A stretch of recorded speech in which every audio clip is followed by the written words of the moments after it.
We are back here on the Analyticaliowan podcast. It is Tuesday, December 9th, and of course, we've got a lot to talk about. We've always got a lot to talk about, especially with Donald Trump when it comes to news and politics. I miss the days of politics being boring when you didn't have nearly as much to cover. But with Donald Trump, there's always something going on. He's always trying to correct or fix or change something that he's done, trying to make it better. Well, he spent part of the night uh, tweeting about the tariff situation. Okay. And of course, he was trying to say his usual lines about if the Supreme Court sides against him on the tariffs, about how bad economically it's going to be. It's going to be worse than the Great Depression and all kinds of things. Except we've seen what effect his tariffs have had on the economy. But Donald Trump is convinced that the tariffs are the way to go and that the Supreme Court should side with him. And he's thinking, at least the way I interpret it, that if he keeps up this public pressure campaign, they're going to have no choice but to side with him and let him have his way. And I don't think that's going to work. I don't think the Supreme Court will side with Donald Trump. Now, part of the problem with that is why they won't side with Donald Trump is that the law Donald Trump and his team are quoting as giving the president the power to impose all of these tariffs never mentions the word tariff at all. Doesn't even mention any of the synonyms to the word tariff, but that didn't stop Donald Trump from saying, see, it gives me that power. However, the Constitution specifically gives Congress the power to impose taxes or duties. And a duty is a synonym or also a definition of the word tariff. Um, Basically, a duty would be anything coming in or out of the country. You could put some kind of an additional tax on it, and a tariff is a tax. But Donald Trump doesn't believe uh, that what it says in the Constitution is the way it should go. He doesn't actually believe in the Constitution. I really don't think he does. He thinks he should be able to just say or do whatever he wants, and that everybody else should just go along with him because that is how he has always lived his life. He has always just had the ability to do whatever he wanted, and the people he had around him went along with it, right, wrong, or otherwise. Now, Donald Trump wants these tariffs to remain in place, but it's looking like, at least based on the oral arguments the Supreme Court heard, whenever they get around to releasing their opinion, that they are probably going to side against Donald Trump and say, no, presidents can't just use these tariffs, specifically using the law Donald Trump is claiming as his justification, because it has to do with actual national emergencies and things like that. And you can't just call anything and everything like Donald Trump is doing a national emergency just to get your way. So Supreme Court is going to be ruling on this sometime soon. Well, um, Donald Trump obviously is terrified that that ruling is going to be coming out anytime because it's on his mind. He's up late at night and he is posting about it. Now, why was he up late? Well, it could be because he is sundowning. Okay. We've talked about it before, and I will go into it more later with a couple of the stories I'm talking about. But he can't sleep at night. There comes a point in the night when he's just going to be up, and then he's awake and alert. He will go and go and go until mid morning, or and then he'll actually, or early morning, then he'll get some sleep. And that's why he doesn't start his day till mid to late afternoon. And we see the effects of that. Um, so these tariffs, Donald Trump, he was up at night and it was on his mind, so he was talking about it. And like I said, I think he's expecting the Supreme Court to rule against him, and he's trying to put a public pressure campaign on them. Problem is, they see how weak he is.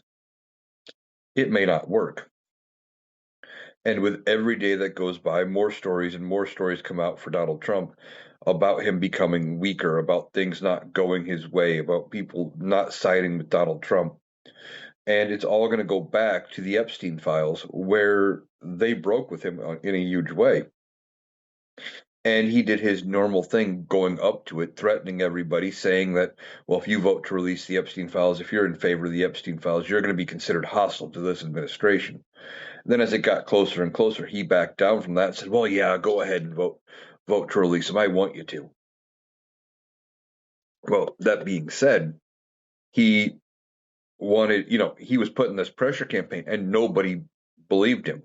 When bullies get backed into a corner and that you actually stand up to them once and their threat doesn't work, they have to regroup and they have to figure out what to do going forward. And that's where he's at. And other people are now seeing that he was backed into a corner and he didn't really go through with this threat. Now they're wondering, well, what else can we get away? What else can we do where he's going to make a threat against us and he's not going to actually react? It becomes a snowball effect when it comes to people piling on and not being afraid of him anymore. So what happens if the Supreme Court overturns these tariffs? Well, most people that I'm seeing talking about it are saying that when they overturn the tariffs, um, Donald Trump would have to return the money that was collected by the tariffs. Now, we don't even know exactly how much that is because we've heard so many different figures coming out of this administration, and they're not releasing official numbers. And some of the numbers we are hearing are coming from Donald Trump himself, but some estimates based on uh, business leaders and things like that doing the math and trying to figure out where things could potentially be going. That, and some economists are looking at it, and they think we've raised 450 billion dollars, something like that, maybe 500 billion, somewhere in that ballpark, but maybe not much more. But then you have the numbers go all the way up to the highest number Donald Trump has ever claimed, which was $17 trillion, which is a ridiculous figure. And of course, we knew he was lying. But what to do with that money? And I think that's what the Supreme Court is waiting on this case. I think they are discussing it and trying to figure out a way to side against Donald Trump on the tariffs and say, no, you really don't have that tariff authority, but trying to find some justification, some way to say that even though you don't have tariff power, that yes, the government gets to keep the tariffs you've already collected and you do not have to return them. I think that's really what they're doing. Um, and I don't know if they will come up with it, but if they do have to return those tariffs, if the government does, one, where are we going to get the money from? Well, we'll have to borrow. Why? Because we are in deficit spending, and we have been in deficit spending for a long time. We haven't had a budget surplus since the 90s and Bill Clinton, and then George W. Bush came into office, and within a year had blown through the surplus and had started us back on deficit spending, and we have not been able to get back on the right side of that coin ever since. Now, since we are in deficit spending and since we have a national debt, um, what happens is any money that comes in automatically goes out to pay bills. And we would have to borrow money to pay bills because we are not bringing in enough money every year on the federal level. If we were a business, people would be looking at us going, okay, when are you going to close? When are you going to file bankruptcy? Now, the government itself cannot go bankrupt. That is one of the core principles of the government. Doesn't mean they're not going to try. Donald Trump doesn't want to actually pay the bills. We know that. So if they had to refund this money up to $17 trillion, they would have to borrow $17 trillion to make it happen. And then we'd be paying interest on that 17 trillion for as long as it took to pay it off. And because we haven't gotten back on the right side of uh, the deficit spending, we don't know how long that would take to actually pay off. Um, Now, I think it's probably closer to that 450 billion, maybe 500 billion mark, nowhere close to the 17 trillion. But Donald Trump is wanting to use tariff money to turn around and say, and do all sorts of things, except he thinks there is a shelf somewhere that has the tariff money just sitting on it that he can spend it from. He believes that. And it's not the case. Like I said, money comes in, there's no difference to the U.S. Treasury. It doesn't care. It doesn't differentiate between tariff money and tax money and federal fines or anything like that. It is all just considered money, and it goes out to pay bills as soon as it comes in. But he believes there's a shelf somewhere with the tariff money on it because he talks about doing all these things with tariff dollars. And one of the things he wants to do is send every American a rebate check. Well, he wants to send them a rebate check because he's trying to convince them to continue to vote Republican. He knows it worked for him to a certain degree with COVID, that boosted his approval numbers when people were getting checks. And he thinks he can do it again and help the economy in the short term. Problem is, it's not going to work the same way. Giving people, $1,200 or $1,500 or whatever number they come up with, while it may be beneficial, is not going to ultimately fix the problems. Everything with affordability is happening. Now, Donald Trump wants you to believe affordability is a Democratic hoax or a scam, even though he ran on making things affordable, and they're still not affordable. So he wants you to now say, "Well, I didn't really say that. I'm doing things, and we're making things better, and you just got to trust the process." Problem is, it doesn't work, right? The process he's using isn't working. It's actually making things worse. And he can't continue to lie about it as people are starting to realize that it's not the way he says things are. And people are waking up to that fact as things become more and more expensive week in and week out. Um, they start questioning everything.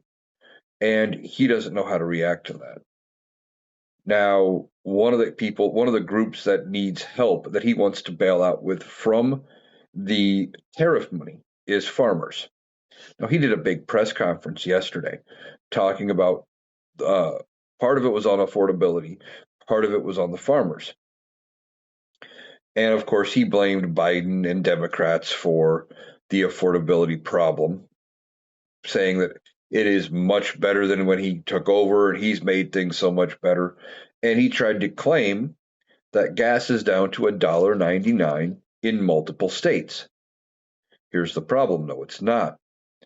The lowest, according to various places that actually track these things, the lowest it is nationally is 235. Now, that's still lower than the high point of the Biden administration.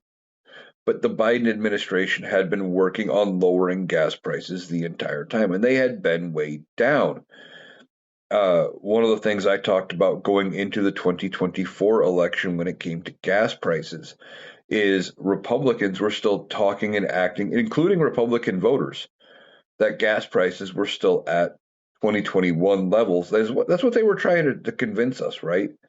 That 2021, 2022, when demand went back up after the pandemic, after people started going back to work, and we started driving more as we were feeling the effects of that deal that Donald Trump himself had signed of cutting OPEC oil production way back, trying to keep the bottom from falling out of the oil market. Um, it caused there not to be as much gas in the market, which caused prices to go up. And we were paying $4 and $5 a gallon. But people, when it came time to vote in 2024, even though gas was not that high nationally, it wasn't even that high locally, but I even heard people here talking about it, about how, we got gas prices are too damn high under Joe Biden. We got Donald Trump's going to lower them because they remembered having the cheap, like barely over $2 a gallon gas from the pandemic when nobody was driving and there was less demand. And then they wanted to compare it to the price right after the pandemic as people were getting back to work, of it being, $4 and $5 a gallon, even though gas had come back down. Like right around here, around the election, I think we were sitting about 265, 285, something like that. And right now, when I go to the pump, we're sitting, I think, about 255, 265, somewhere in that ballpark. I don't think we're much lower than that. But even if we are, it's still above $2. And no place in the country is above a dollar, or is below $1.99, I should say. But Donald Trump, of course, said this in this press conference that gas prices are down, and he's made everything more affordable. Except he hasn't because of the tariffs. But he thinks, and so does the people in his administration, think if they say it long enough and loud enough that we're going to believe it. So he wants to. They did this whole thing on affordability and bailing out the farmers. Okay, they want to bail out the farmers to the tune of about $11 billion. Now, they said they were going to do 12. When they came out in the press conference, they said, "Well, we're going to do 11 to start. We're going to hold $1 billion back of this aid, probably because that's all they can authorize right now is the 12, um, without Congress approving more funds. So they're moving the money around from different funds that they can use, and they're going to spend it. But this isn't coming from the tariffs because, like I said, there's no shelf, there's no bank account with the tariff funds sitting on it. It's all one big money in the pot, and they are all spent the whole way around. So um, they're going to do an $11 billion bailout of the farmers. Now that's good. The farmers do need the bailout. Don't get me wrong. Here's the problem. This isn't the first time Donald Trump has had to bail out the farmers. He had to bail them out all the way back in 2018 during his first term as well. And why? Because Donald Trump fucked around with tariffs then too, and China said, "Yeah, we're not buying soybeans." And it happened this time. He fucked around with tariffs, and China said, "No, we're not buying soybeans from you." And they still haven't. Now, he has claimed repeatedly that there is going to be um, money coming from these tariffs, right? And that he's got trade deals coming, and that China is going to buy all these soybeans, but they haven't really made an investment yet this year. He said, you know, earlier this year that they had the trade deal done. All they had to do was basically sign it, and it was done. And China was going to buy like $12 billion worth of soybeans this year. But here we are, 9th day of December, 22 days left in the year, no purchase. China hasn't bought any yet that I have read anything talking about. And you would think, coming from a farming state, that if the sales were starting to go back up and everything, we'd hear about it. Well, haven't heard about it. So it tells me it didn't happen. So now they come out and say they're going to do this $12 billion bailout. Great, we're going to give farmers money. Funny thing is, that's technically socialism, and Republicans always hate socialism unless it benefits them. Um, I think it's because they hate the buzzword of socialism. They don't actually know fully what socialism means. And it's just a terrifying concept to them. And they've been taught that socialism is bad. So they go with that. So he wants to do this $12 billion bailout. Cool. Farmers are going to get some money, some relief. Here's part of the problem with that. If he's only giving them about $11 billion, 11 or 12, even if he gives them the full amount, um, that doesn't make them whole. Now, China was going to purchase $20 billion of soybeans. And that's just China. Okay. Well, that means there's like about an $8 or $9 billion deficit right there. It's something, but it doesn't make them whole. And now these farmers, you know, are going to have to go into winter, not knowing what's going on. They're out of planting season, they're out of growing season. I mean, I look outside, there's snow on the ground. They're not doing anything right now, but they have to start making purchases for next year. And without knowing whether or not and what China is going to do, you know, are they going to be able to sell more next year? Because they lost out on 12 or $20 billion as a group this year. What are they going to do next year? Are they going to still grow it and hope that the market bounces back? Because really, the tariffs on China haven't gone away. And are they going to be able to sell it? Are they going to be able to sell it at a fair price? Are they going to need a bailout next year? So not only did he not give them all of the money that just was lost just from lost sales, but then you have all of the rest of it because China's not buying it. They're not getting as much uh, in proceeds as they normally would. Some people aren't even selling their grain right now, their soybeans. They're storing it themselves. Well, they have operating costs in storing it so they could take it to go get sold later. The whole thing, it's going to cost them way more than that 20 billion initially. And the $12 billion, 11 or 12, whatever that number ends up being from this administration, doesn't end up being enough to make them whole. It just doesn't. And then what's going to happen? They're going to have to go get probably a second bailout approved through Congress. But this Congress cannot agree with themselves. Republicans and Democrats can't agree. So what do they do? Do they pass something? Do they not? I don't know. We'll have to see if they can get it through Congress. Though they'll probably end up needing Democrats to approve it. And I think the Democrats would probably be willing to do that because it would help people and everything else. But this whole situation could have been avoided if Donald Trump hadn't A, been elected, or B, fucked around with the tariffs. And he knew or should have known because of his first term about how bad placing tariffs on China was. It took Joe Biden 4 years to pretty much get things back on track after Donald Trump fucked it up the first time. Now, as far as these bailouts, like I said, it's only 11 or 12 billion out of just the initial 20 billion. That's only about 55 or 60% of what was lost. But Donald Trump wants the pat on the back. He wants to be hailed as the winner, the hero, right? Oh, look at me, look what we're doing. We're saving the farmers. We're saving the farmers. Ain't I great? Here's the problem, like we've talked about.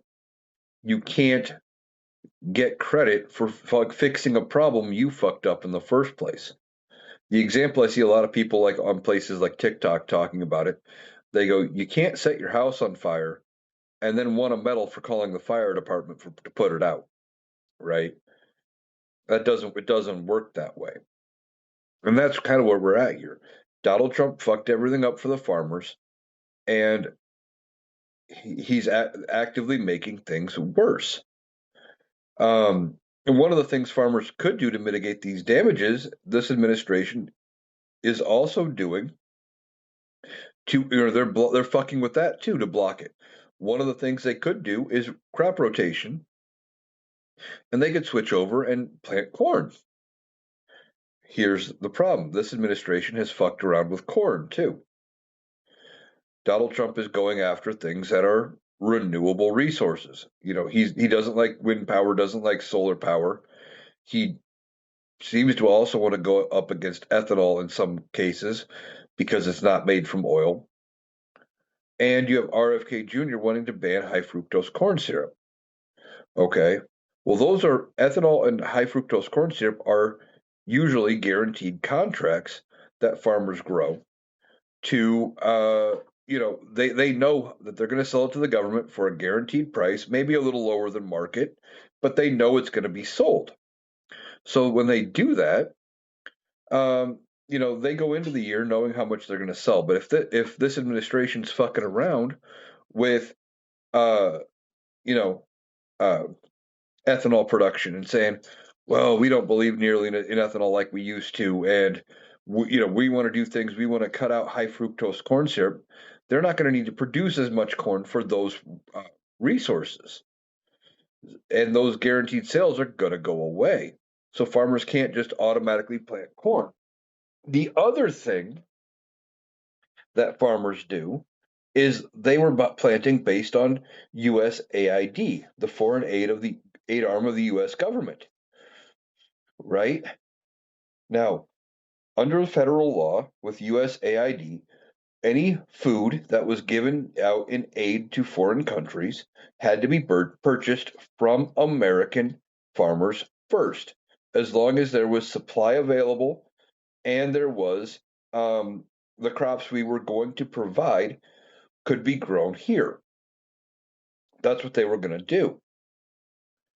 And you had farmers that would go out knowing they were going to sell to USAID.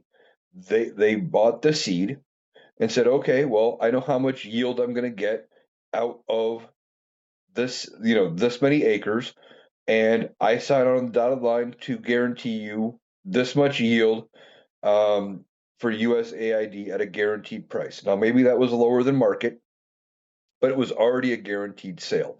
It was done. Okay. But now Donald Trump comes into office and he fucks around with USAID, basically dismantled it. And now those guaranteed contracts aren't worth the paper they're printed on. And they're not buying it at those prices. Donald Trump called it waste, fraud, and abuse, which it wasn't. And he said, well, yeah, fuck the farmers. So you add in the amounts that USAID was purchasing and now are not, combined with what wasn't being purchased from China, and it's well over that $20 billion market. So you can't even switch from soybeans to corn because Donald Trump fucked with the corn market too. And Donald Trump doesn't like giving uh, the farm credits and stuff to farmers for not planting. So they're not necessarily they can't necessarily just not plant for a year and get credit for not planting. That's not even an option, not really. So Donald Trump has fucked the farmers over completely, but that's one group that turns around and votes for Donald Trump at every turn. Now, our friend Will, Will from the Rational Boomer podcast. I've talked about him on the lives and stuff. Um, he made a comment in one of my lives the other night. We were talking about it. This might have been several weeks ago now, come to think of it. But anyway, we were talking about um, the farmers. Actually, it might have been on Trucker T's live.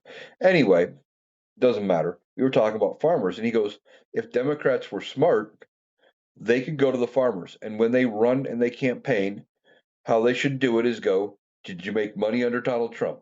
No? Okay. Well, did you make money under Joe Biden? Yeah. Okay. Well, if you want to make money, vote for me. Plain and simple. If you want to make money, vote for the Democrat. And I think that kind of a message would actually work with farmers. Something simple, something plain, and it would get the message out there. Now, talking about this meeting on affordability and everything, Donald Trump once again trying to be the epitome of stamina and vigor that he claims to be, is sitting there and they're talking about everything else. And this went on for several minutes, and he just kind of head goes down and he's just kind of going, and all of a sudden he's out.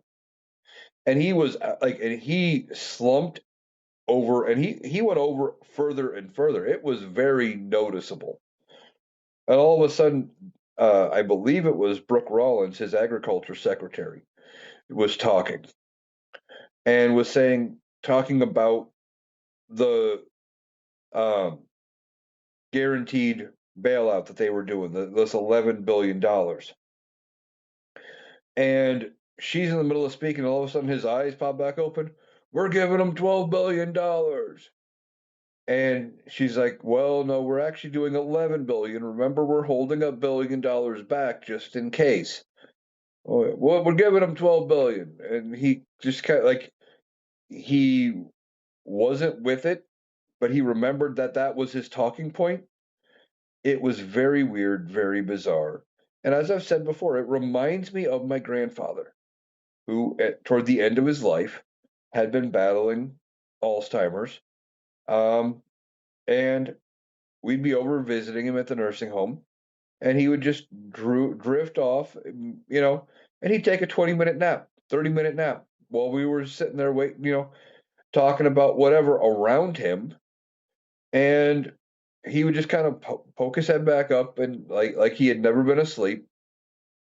And part of that is because Donald Trump doesn't sleep at night. He's sundowning, like we talked about earlier. He is not as fit and as healthy as he wants you to believe, and this just brings up more and more concerns about his health. This is happening on an almost daily basis now, where he is getting, uh, you know, images and video of him sleeping in public during the day. The Republicans are trying to prop him up, and they're trying to keep him going for as long as they can because they still believe he is the winning ticket going forward. It's not working, but he's trying, or they're trying to prop him up, and I don't even know if he realizes they're propping him up, right? They're starting him later in the day. He's doing events later and later, and as that goes on, he ends up dozing and doing these kind of things. Now, if he was just a 79-year-old businessman who was, puttering around and not the president of the United States, I don't think anybody would care. But the fact of the matter is, he is the president of the United States, and he is doing these televised events that he is scheduling later in the day so he can attend them, and they hope that he is going to be alert and awake enough to make them happen. And he's dozing in public. Now, that's not a good sign for Donald Trump. It's also not a good sign to our allies, and it's a great sign to our enemies. They look at that as a sign of weakness. Our allies look at it and go, "Man, why did you elect this guy?" And that's who they have to deal with. So they're dealing with a guy who falls asleep at the drop of a hat, and he's trying to be this tough guy. Oh, I'm in the peak of health, etc., and it's not working, right? You combine that with the fact that he has numerous times talked about how he has had MRIs and he has had cognitive tests, and all of it just makes us believe that he is not doing very well. Now, the question comes up with him dozing like this and them not being able to keep propping him up as long as they can. When do Republicans walk away from it? And I think the answer to that is going to be sooner than you think. I think they are trying to figure out when the perfect time is to walk away from Donald Trump. How close to the election can they do that? And, when they think it is going to work for them to end up cutting out Donald Trump. And the pressure's got to come from their own party, right? They need to have an idea that Donald Trump is bad for them politically.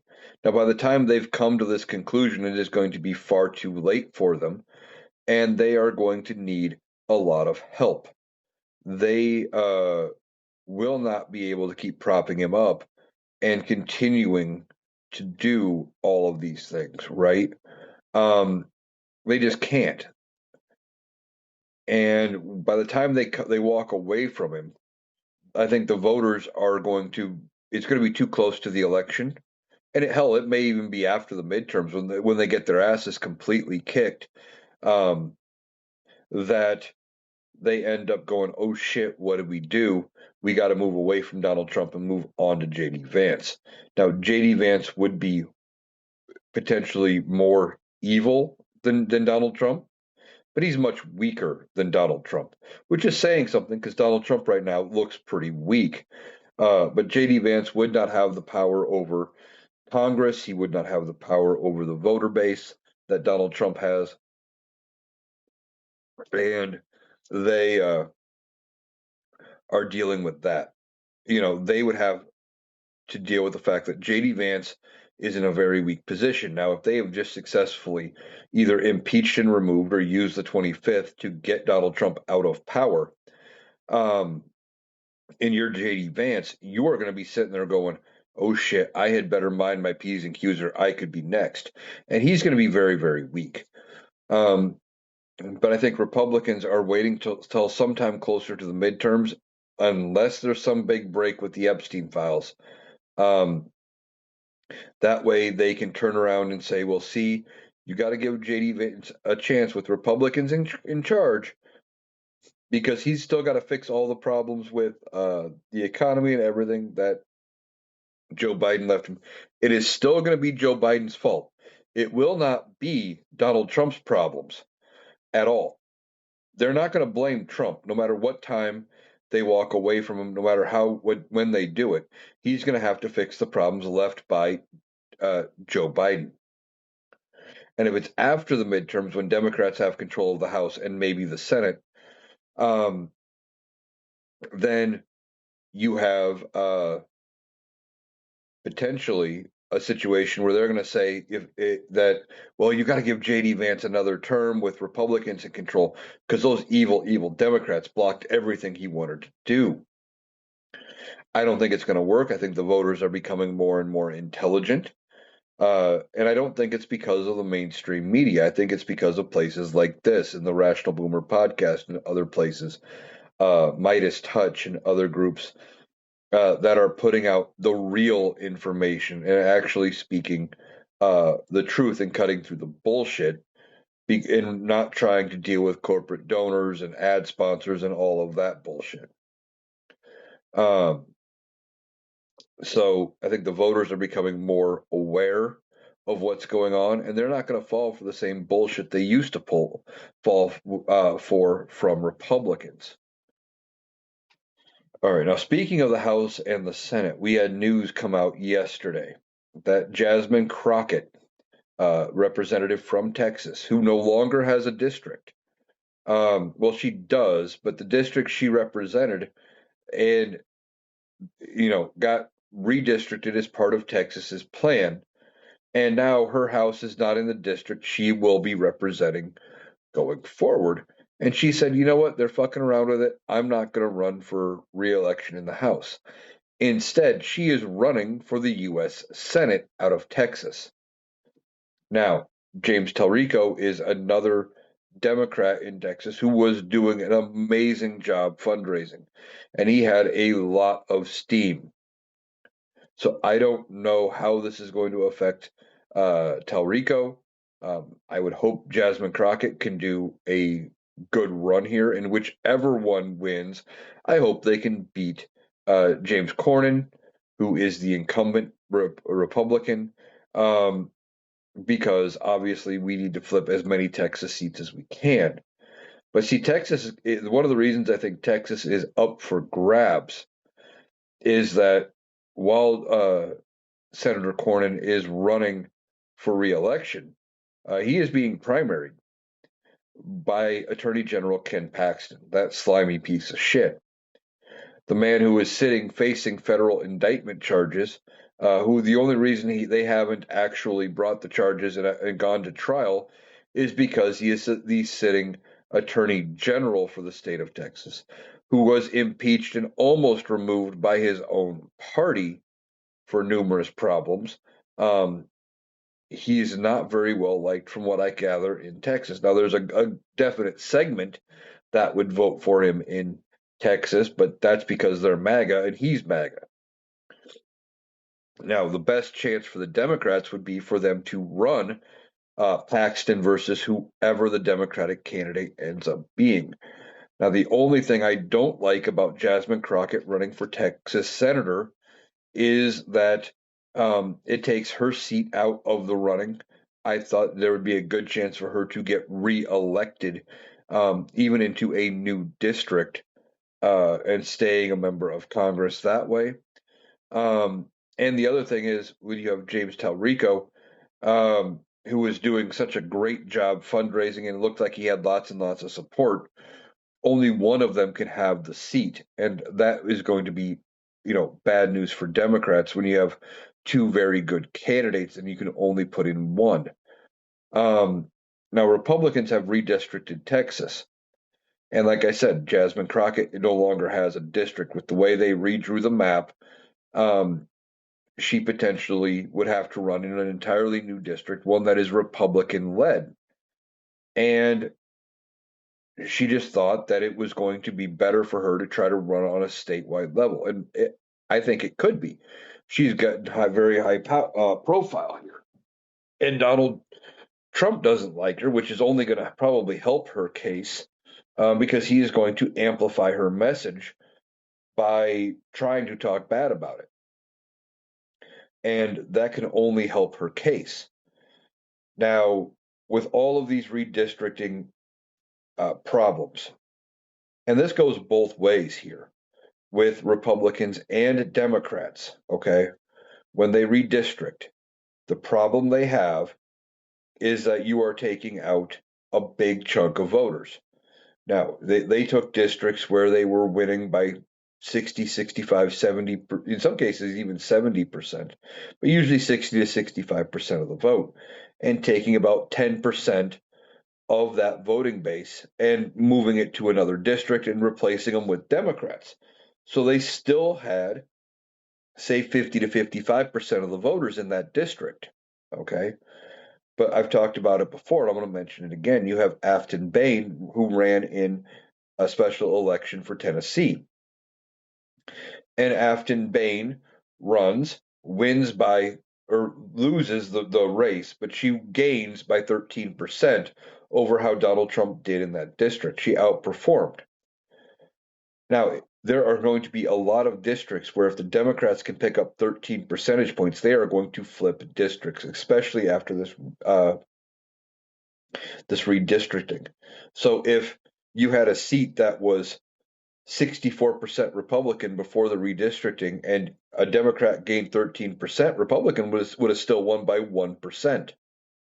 Very thin, but would have still won. But you take 10% of the Republican voters out there, switch it for Democrats, and now they only had, say, 54% of the voting base guaranteed, and the Democrats gain 13%.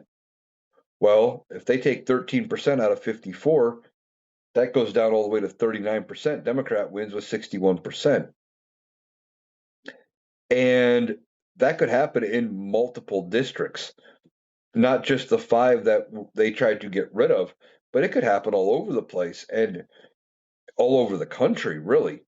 I mean, I look at here in Iowa, Iowa District 2. Um, four, 4 years ago, in 2022, 2 elections ago, that seat was decided by a whole 6 votes. Now, if 13 percentage points of the uh, voting base switches sides, it's not even a contest at that point. The Democrat wins. They only needed 7 votes to flip, and you got not just 7 votes or 13 votes, you had 13% of all of the voters switching sides. That would be a decisive win. The, the Republicans are going to be very, very nervous when this is all said and done. And afterward, there's going to be questions that are going to have to be answered when Democrats are back in control. They're going to have to look at all the things going on. There are going to be so many hearings about everything going on that the Republicans aren't going to be able to get away from any of it. And it's going to be bad news for the Republicans. They could take a couple of decades to have to rebuild from all of the damage that Donald Trump has caused their party. Now, we are hearing about Donald Trump in his ballroom. Okay. Turns out Donald Trump fired one of the architects and has brought in a new architect.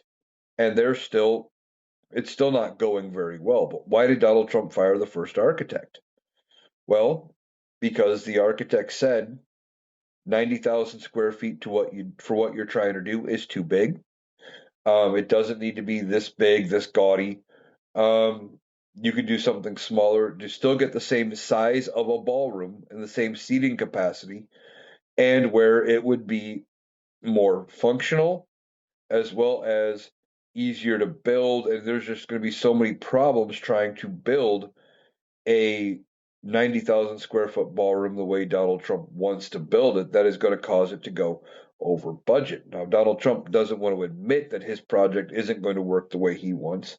So, of course, he fired the first architect, brought in somebody else, and says, well, no, we're not starting over. But it sure seems like that to me.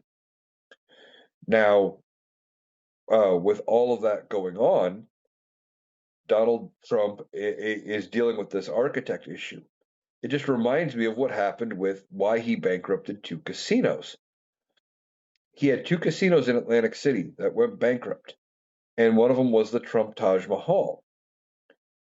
And he was told by the experts in gaming and architecture and revenue and all sorts of things, and that we're looking at the business model and how much business Atlantic City could bring, how much of the market they thought they could relatively capture, etc., and was told that you could only build a hotel and casino with certain dimensions.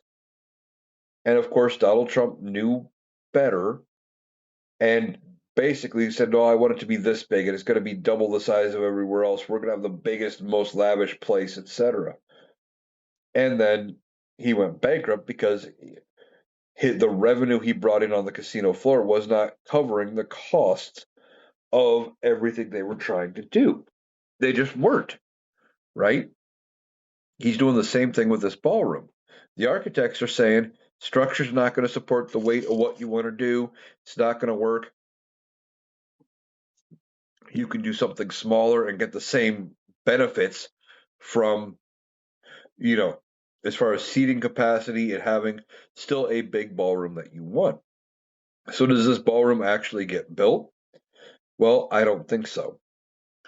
I don't know if it actually ever gets done. And I think when Donald Trump is out of office, there's probably going to end up being taxpayer money that ends up going in to rebuild the East Wing.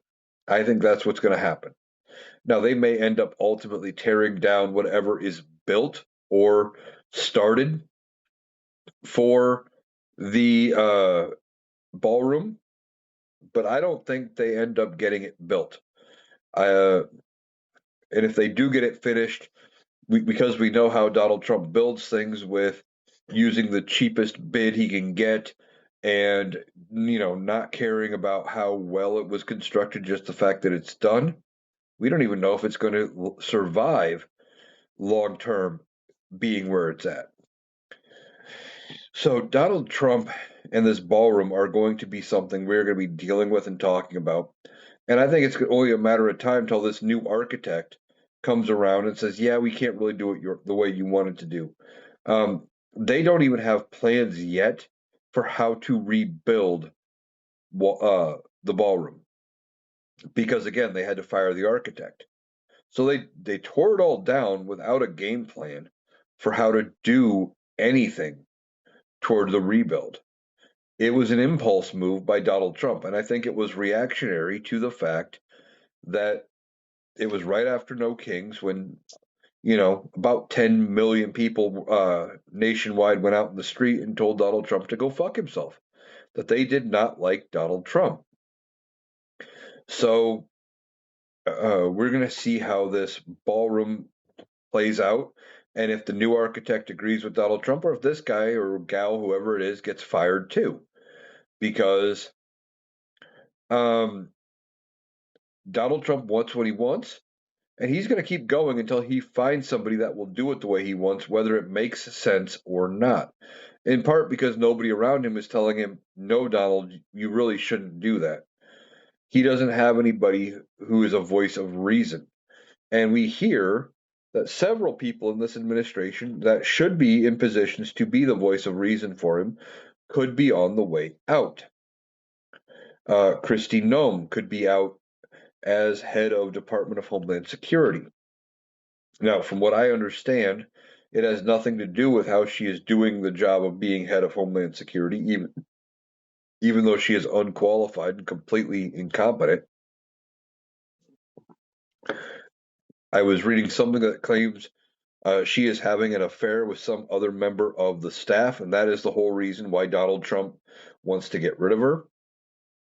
Um, and if that is the case and that is true, it makes me wonder if it's not out of jealousy because she's doing that with somebody else and not him.